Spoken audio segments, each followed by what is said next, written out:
G'day from the Bahrain International Circuit on day 2 of testing, and I want to talk to you briefly about yesterday's hero shoot, which was down the other end of the paddock from where I'm at.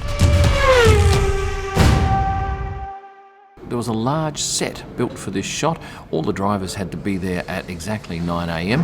and then there was a bit of choreography going on as to who stood where. Now I can't tell you why they were positioned like this, but there was some sense to it. And who took the picture? That was Adam Pretty from Getty Images. And as I said in my video of yesterday, most of the photographers were not allowed anywhere near it. It was a very top secret shoot.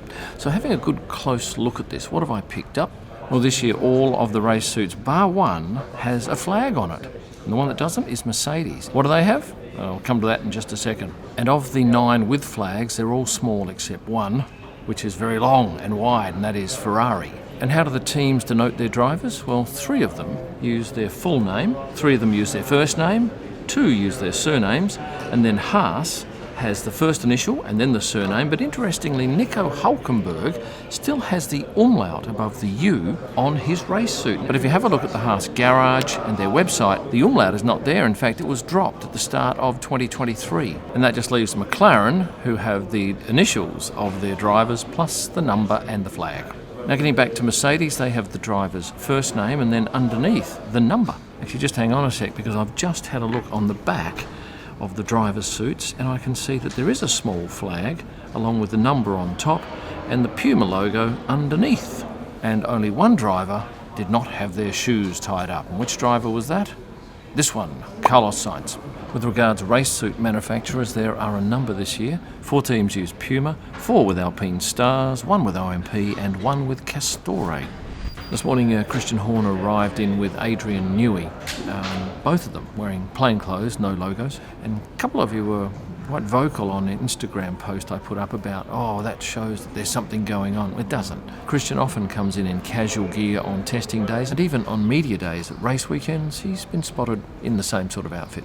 Well, I've just come back from the press conference with the team principals, one of which was Christian Horner. He was asked only 2 questions about the matter that is in front of him. One was, how can we take this investigation seriously?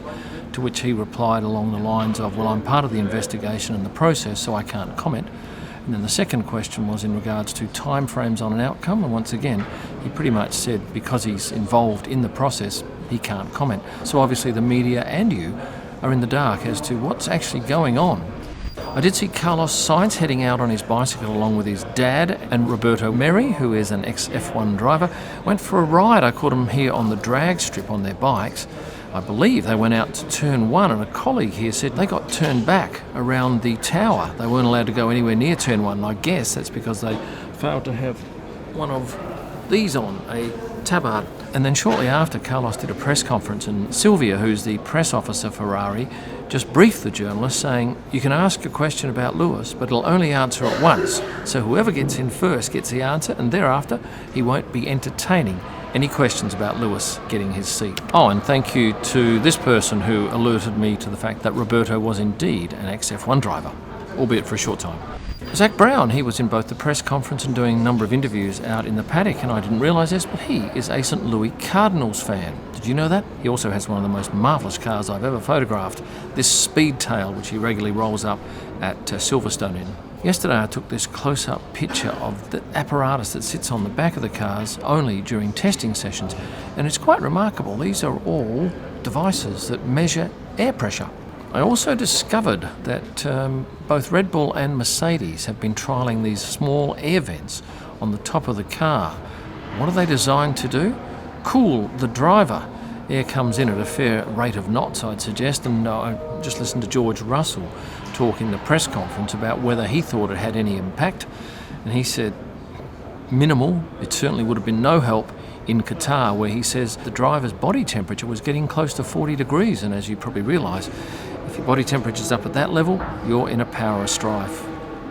Oh, somebody's had a spin there. Oh, that would be Logan Sargent. Oh, and the issue out there on the track today that stopped the session was a grate coming loose. Charles Leclerc ran over it and Fernando Alonso had to swerve to miss it.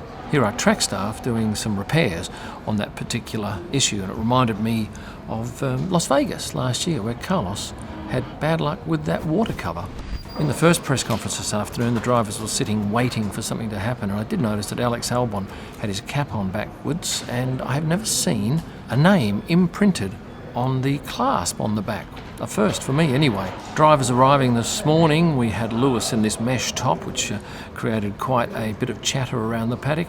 I was actually lucky to get a shot of Lewis because we were all focused on Christian Horner and Adrian Newey coming in, and it was only pure luck that I looked around and Lewis was passing by, so a quick sprint 20 metres ahead and a wide-angle lens secured this shot. Now let me quickly show you all of the 10 backs of the garages that we see in the paddock. Biggest change probably the V-carb team and Stake, or is it Salva? Have I been shooting out on track? Yes, I have. A lot of you would know that I spend most of my time photographing in the paddock, but yes, I do go out on track, and there were some lovely shots to be had today under the sunny Bahrain skies and a little later into the evening. What is amazing is this monstrous Ford behind me has a water cannon on the front. I've never seen one of these before. And just before I go, I'm going to show you this picture of Fred Vasseur, which I think is a nice picture of the man.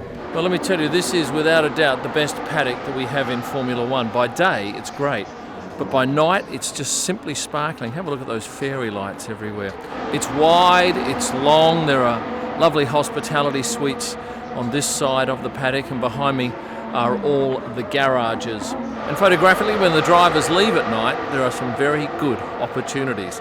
And I'll be doing that after I finish talking to you. Now I need to ask you a favour. Could you please subscribe? Some of you haven't, about 50%. And hit the like button on this video. And for more stuff on the internet, this is where you need to go. Thanks for watching, and stay passionate. Stand by.